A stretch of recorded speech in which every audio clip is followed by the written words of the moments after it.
Bonjour les amis et bienvenue dans cette nouvelle vidéo du blog La meilleure cyclosportive de votre vie, dans laquelle je vais vous parler d'un nom bizarre, l'effet Zeigarnik. Eh oui, qu'est-ce que c'est? Ben vous voyez, ça vous interpelle et je suis sûr que vous allez retenir. Vous allez voir ça, c'est un moyen de s'entraîner, d'accord, qu'on utilise de manière tout à fait spéciale et qui permet de développer votre motivation générale en développant, en renforçant fortement votre implication dans quelque chose, à le vouloir, à être très impliqué et appliqué, attentif, c'est-à-dire faire les choses bien. Ce sont deux qualités essentielles de la motivation qui font la différence entre quelqu'un qui s'entraîne comme ça, sans réfléchir, et quelqu'un qui est appliqué et impliqué. Il y a une grande différence. La même séance fait la différence. Deuxième intérêt de cette méthode Zeigarnik, eh bien, c'est de développer la maîtrise de soi, la maîtrise de ses pulsions. Et ça, je vous l'ai déjà dit, mais pour gérer votre course, c'est une clé, d'accord? Les cyclistes, les cyclosportifs sont des leaders, pas des suiveurs. Donc c'est à vous de définir dans une course à quel moment vous attaquez, à quel moment vous ralentissez, à quel moment vous faites le choix de faire tel ou tel niveau d'effort. Donc c'est à quel moment vous buvez, à quel moment vous faites une descente à fond ou à quel moment vous faites une descente où vous allez récupérer. Donc c'est à vous de faire des choix, d'être des leaders et non pas de faire en fonction du temps des autres qui ont attaqué ou qui ont ralenti, etc.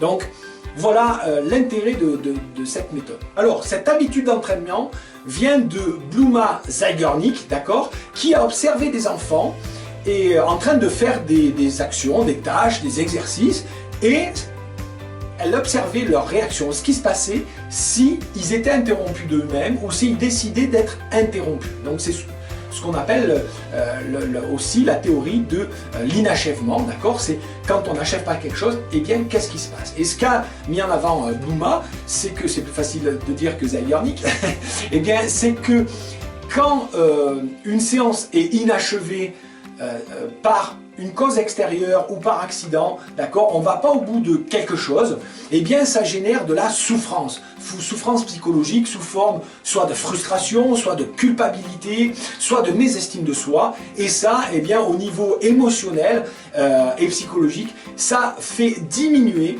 les performances des enfants. Par contre, si les enfants décident, même si on peut leur soumettre l'idée, etc., à un moment de faire quelque chose et de ne pas aller au bout volontairement, d'accord, où ils sont d'accord pour ne pas aller au bout et reprendre plus tard, elle a observé que ces enfants avaient de meilleures qualités après, d'abord une plus grande motivation à conclure, donc à finir, ils y revenaient d'eux-mêmes, donc c'était leur propre choix, leur implication était bien meilleure, ils avaient retenu bien mieux les consignes que les enfants à qui on a dit d'arrêter et qui ont arrêté, ou les enfants qui ont achevé la tâche. Ils retenaient donc bien mieux les consignes, bien mieux les méthodologies pour réussir, donc ils avaient des taux de performance bien plus élevés derrière.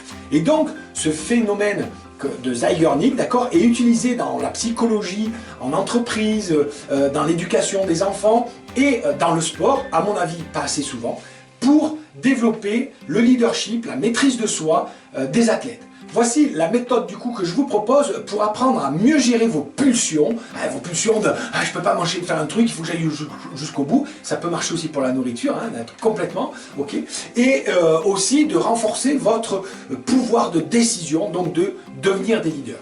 Ce que je vous conseille de faire, c'est 1 ou 2 fois par mois. Il ne faut pas que ce soit systématique, sinon ça devient un peu une espèce de manipulation et on perd un effet. Mais 1 ou 2 fois par mois, eh bien toutes les semaines, vous allez programmer vos séances. Vous allez programmer que ce soit vos séances de vélo, vos séances d'autres exercices de renforcement, de musculation, d'étirement, et pourquoi pas, comme je l'ai dit, pour la nourriture. Eh bien quelque chose que vous allez programmer 1 ou 2 fois par mois, vous allez dire tiens, je ne vais pas au bout, d'accord?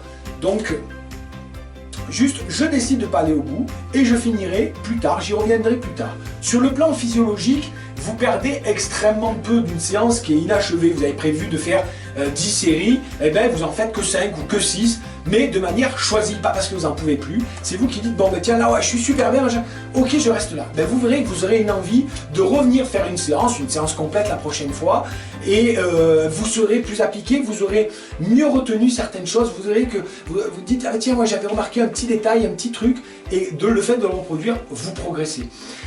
Bien sûr, si vous le faites pour ça, pour les entraînements, vous avez prévu une sortie de 3 heures, et puis vous arrêtez au bout de 2 heures, volontairement, en disant, tiens, non, c'est bien, ouais, je suis bien, j'attends pas d'être rincé, épuisé pour arrêter, je suis bien, machin, et tiens, je décide d'arrêter en étant bien. Hein, alors, encore une fois, si ça devient systématique, eh bien, au contraire, ben, c'est que vous n'êtes pas persévérant et que vous êtes un gros feignasse, d'accord? Mais là, de le faire 1 ou 2 fois par mois, c'est intéressant. Vous pouvez le faire un peu plus souvent au niveau de la nourriture, ça c'est très important. Ok, c'est les vieillards, vous savez, les centenaires de l'île d'Okinawa, hein, l'île où il y a le plus de centenaires au Japon, qui, eux, ben, ne finissent jamais leur dernière bouchée de tout leur plat. Et c'est pour rester en maîtrise de sa faim, ne pas se gaver, machin, etc.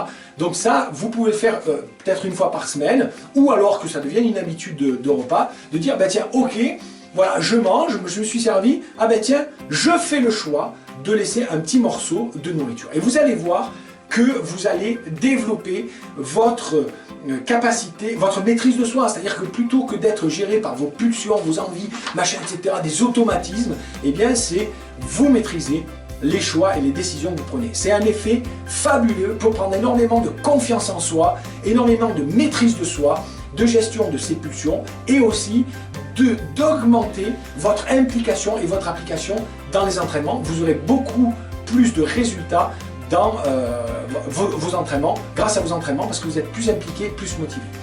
Voilà pour cette méthode. Je vous propose cette semaine de le tester au moins sur la nourriture, d'accord? Et vous me laissez des commentaires après avoir testé, ok? Sur la nourriture, c'est-à-dire que sur 1 ou 2 repas, là les repas qui viennent, tout de suite vous testez de pas finir, de laisser un petit truc dans votre assiette, mais pas finir jusqu'au bout, lécher l'assiette, etc. Volontairement, vous allez dire, tiens, ça, j'en laisse un petit peu, tant pis, hein, oui, je sais, c'est pas bien de jeter la nourriture, mais si vous voulez garder là dans le frigo, vous finirez au prochain repas, mais c'est pas pour ça qu'on va résoudre la faim dans le monde, mais au moins vous avez développé cette maîtrise de vous-même. Moi, je vous propose de faire cet exercice-là, ou de le faire dans une séance de sport, de musculation, etc., et de laisser juste en dessous dans les commentaires, eh bien, ce que ça vous a fait. N'oubliez pas, si vous êtes ici pour la première fois, eh bien, de vous inscrire sur le lien qui apparaît juste là pour recevoir chaque semaine les vidéos dans votre boîte mail, des conseils que je donne gratuitement sur la meilleure cyclo sportive de votre vie. Je vous dis à très bientôt pour une prochaine vidéo et maintenant, c'est à vous de jouer les amis.